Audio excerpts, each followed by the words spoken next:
morning, or depending when you're watching this, good afternoon, good evening, or good night. My name's Ross, and as always told out of Voice of Radio, so today we've got a new Thievul card that we need to be talking about. It's coming out as a promo in an upcoming issue of Cora magazine, and whenever there's a lovely new Thievul promo, I go, right, time to have a look at a lovely new Thievul promo, eh? Not a Pokemon that's gotten a huge amount of love up till now. Maybe that can change. So starting off then, we see 100 hit points, which is fine. It's alright. It's not particularly impressive, if I'm honest with you. It is in line with the Thievul from Sword and Shield, so that's quite nice. And the Hooper coming in the next set looks pretty good, and that hits a natural 90 damage, so you will be taking a hit from that. So, you know, there are some reasons to be moderately excited. We've got a retreat cost of, we don't know. I'm assuming it's 1. The last one was 1. This looks like 1. But the retreat cost is partially hidden. I'm fairly sure it's 1, which means we can use U-turn board for a bit of the old free retreat, which is quite nice. We got a weakness to grass, which is fine. Unless Rillaboom starts becoming an issue, which it might. But until it does, we're good. And being a darkness Pokemon, it's quite good right now. Black Market Prism Star is going to survive the rotation. If you've got a darkness energy attached to you, you won't give up a prize. That's quite nice. You're hitting weakness against Dragapult V Max. It looks like it's one of the very, very best Pokemon around at the moment.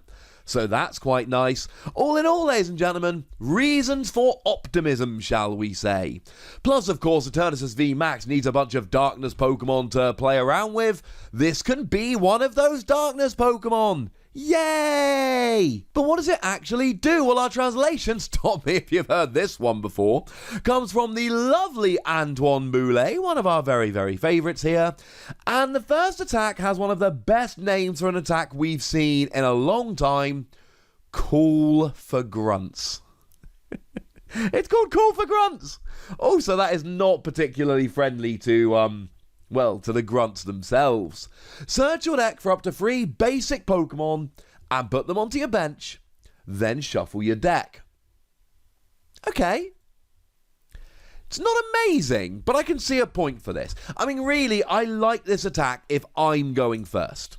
If I'm going first, I can't attack turn 1, my opponent gets a turn, and then I use this to start getting my basics out. That's really good. I am all in favour. If I go second, then my opponent has a turn, then I have a turn, then they have a turn, then I get to use this, and my opponent's going to have 3 turns before I can evolve those Pokemon on my bench. I am not feeling quite so good about it, if I'm honest with you. But I think if you go first, this one can be an awful lot of fun. And at the end of the day, it's gonna be helpful. I like this as an emergency, you know what, I need this now kind of thing. So for instance, if we take a look at Eternatus V Max, it's got an attack that does 30 damage for each of your darkness Pokemon in play. It also just so happens to have an ability that is Skyfield, i.e. you can have 8 bench Pokemon, just so long as all the Pokemon that you have are darkness type. That sounds nice. Here's the thing though, you need to get all those darkness Pokemon. This can get 3 of them in one go. No, it's not the only way to get 3 of them in one go. Professor Ralph's lecture, though that will be rotating shortly after all this stuff comes out, about the same time really, will get you 3 Pokemon with 60 HP or less, so that will work. We do have Pokemaniac, which will give you 3 Pokemon, but they've all got to have a retreat cost of exactly 4. So if you can find some Darkness Pokemon with a retreat cost of exactly 4, yay! I don't know, maybe Guzzlord. He's a basic. That'll do. I do like that Guzzlord. So yeah, there's a few here and there. And then, of course, we've got the more traditional things. Things like using Quick Ball to go and search out your basics. And, of course, Capture Energy. That new energy card whereby when you attach it to a Pokemon, you get to search your deck for a basic Pokemon and put that basic Pokemon onto your bench. We've got some options. Do I like this? I'm kind of in 2 minds. On the one hand, if I go first, yes. Because if I go first, maybe I get a turn 2 attack with Eternatus, but I think an awful lot of the time, I'm actually still going to be setting up. So, I quite like that I can go with this. Also, in the mid to late game, there is an option for using this to kind of refill your bench. I mean, with Eternatus, what you're really going to do is you're going to get a whole bunch of Pokemon out and you're going to try and fill your bench. The reality is there are going to be plenty of times where you just can't. For whatever reason, you can't fill your bench. And on those turns, this is going to be great. If you cannot get a KO now, but you can use Thievul to get a bunch of your Pokemon out, to the point where you will get a one-hit KO next turn, you might as well one-hit KO next turn after getting a bunch of basics, rather than two-hit KOing over this turn and next turn, and then of course you've got your basics ready to roll. I don't believe this is a kind of attack where you put it in a Eternatus deck and go, this is my number one choice every game. No, I don't think that's going to work. I do like it if you go first and don't have the turn 2 attack. And I do like it as an option in the mid to late game where, oh no, I don't have enough bench Pokemon, this'll do. Maybe your opponent's dropped a reset stamp and you just do not have enough Pokemon out on the bench. This is going to hook you up. This is going to get you rolling. I think it's probably a 1-1. But bearing in mind you're playing a deck where you need to have a bunch of Pokemon out anyway, why not a 1-1 line of this, ladies and gentlemen? Why not? Now, as for the second attack, we're rocking 1 Darkness, 2 Colorless Energy, 80 damage, and the defending Pokemon cannot retreat during your opponent's next turn.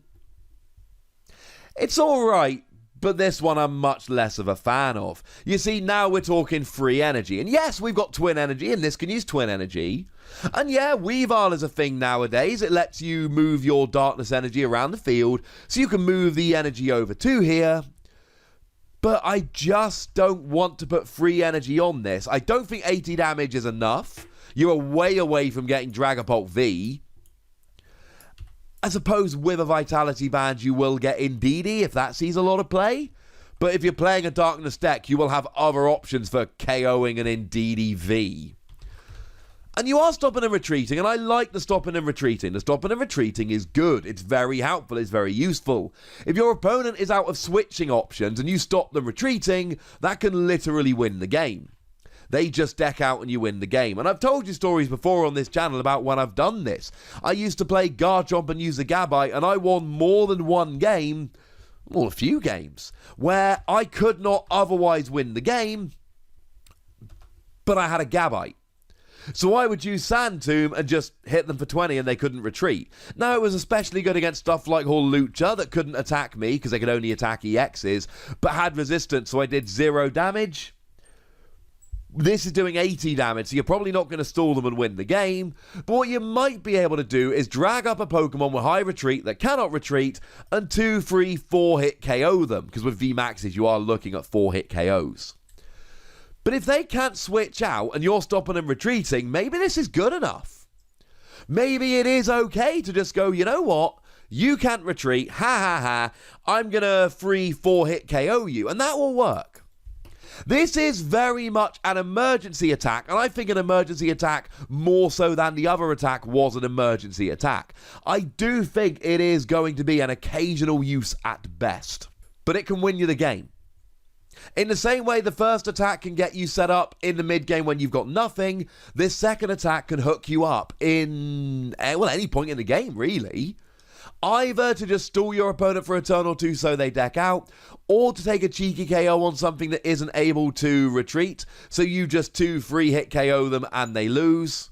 There are ways we can work around this. I don't think this is a phenomenal card, but as a one-off to put in, say, an Eternatus V Max deck, I do actually really like it. Let's go ahead and give it 3 Wassies. It's a kind of card you want in your mind, in your binder, just in case you want to pop it into a deck as a little tech, and that is exactly where I see this Thievul card falling. Now, I do at this point feel like I need to remind you about the Nick It from Sword and Shield. For 1 Darkness Energy, your opponent shuffles their hand and puts it on the bottom of their deck. If they put any cards on the bottom of their deck in this way, draw 3 cards. I adore this card in Eternatus V Max decks when you go second.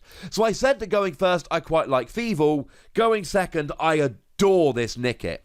What you basically do, you go second, and on the first turn you're allowed to attack. You attack with Nick It and put your opponent down to a 3-card hand. and then they're going to be really slow, and that gives you time to set up. And bearing in mind, right, in an Eternatus deck, you just need bodies. You just need Pokemon on the bench to help out your damage output. So I think Nickit is an absolute no-brainer in Eternatus decks. And if you're playing Nickit anyway, I adore this as a one-off. I really like it as a one-off. So there we go, ladies and gentlemen. I like this. More so because we got Nickit, but that's okay. But I would like to know if you like it. So let me know in the comment section, would you? Go nuts, be nice. And then make sure you like this video, subscribe to this channel, follow me on Twitter at The Wassy, and Twitch for some live action at twitch.tv/PTCGRadio. If you want to support the channel, get some bonus podcasts and all that good stuff, head on over to patreon.com/PTCGRadio, where you can do exactly that. And please do make sure you're checking out youtube.com/WassyPlays, where you can find out about a whole bunch of games that don't have Pokemon in, but are pretty gosh darned awesome nonetheless. But by far the most important thing, as always, look after yourselves till next time, would ya? Thank you very much for watching. My name's Ross, and you've been watching PTCG Radio.